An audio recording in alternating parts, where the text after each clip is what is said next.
உடைந்தாலும் குடும்பம் அருகே. நான் மஞ்சு.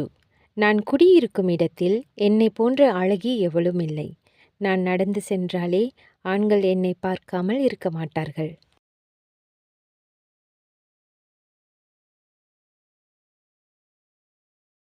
என்னுடைய வயது 20. எனக்கு புடவை கட்டி பூ வைத்துக் கொள்வது மிகவும் பிடிக்கும்.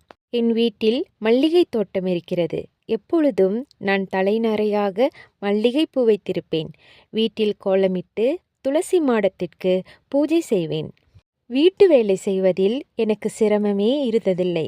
என் தாயிடமிருந்து ஒவ்வொன்றாக கேட்டு தெரிந்து கற்றுக்கொண்டேன். என் பெற்றோர்களுக்கு நான் ஒரே மகள். அதனால் நான் செல்லமாக வேலைக்கு போகாமல் வீட்டிலேயே இருந்து வேலையை கற்றுக்கொண்டு என் வாலிப காலத்தில் சந்தோஷமாக கடந்து சென்றேன். என் பெற்றோர்கள் எனக்காக ஒரு மாப்பிள்ளையை பார்த்தார்கள். புகைப்படத்தை என்னிடம் என் அம்மா காட்டினார். நான் மாப்பிள்ளை படத்தை பார்த்தேன்.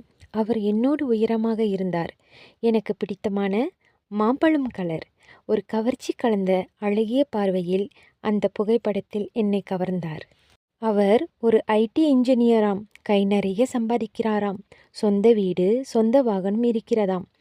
என் பெற்றோர்களுக்கு மனப்பூர்வமான சம்மதம். அதே சமயத்தில் புகைப்படத்தில் பார்த்த உடனே என் மனதை திருடி சென்றார் என்னுடைய சூர்யா. ஒரு நாள் என்னை பெண் பார்க்க வந்தனர். என் சூர்யா. முதல் பார்வையில் முழுவதும் நான் விழுந்தேன். என் வெட்கத்திற்கு அளவே இல்லை. நாங்கள் இருவரும் எப்பொழுதும் தொலைபேசியில் பேசிக்கொண்டிருப்போம். நாங்கள் ஒருவருக்கொருவர் புரிந்து கொண்டோம்.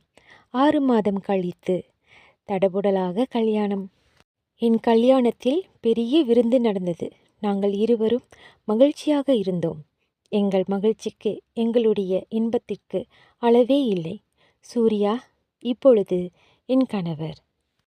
சூர்யா என்னை கல்யாணம் செய்து ஒரு பொழுதும் என்னை வேதனைப்படுத்தினதில்லை. எனக்கு வேண்டியது அனைத்தையும் செய்து கொடுத்தார்.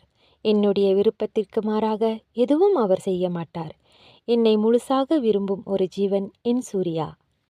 நான் எப்பொழுதும் அவருக்கு பிடித்தமானதே சமைத்து வீட்டில் காத்திருப்பேன். அவர் வேலை விட்டு திரும்பிய பிறகு என்னை இறுக்கி கட்டி அணைத்துக் கொள்வார்.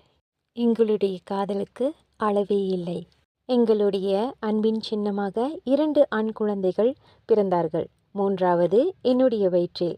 டாக்டர் சொன்னார் என்னுடைய வயிற்றில் பெண் குழந்தை உருவாகி இருக்கிறது என்று. எங்களுக்கு ஒரே சந்தோஷம். மகிழ்ச்சியில் எங்களுடைய அன்பில் பிணைந்து இருந்தோம். எப்பொழுதும் எங்கள் வீட்டில் மழலை குரல்கள்,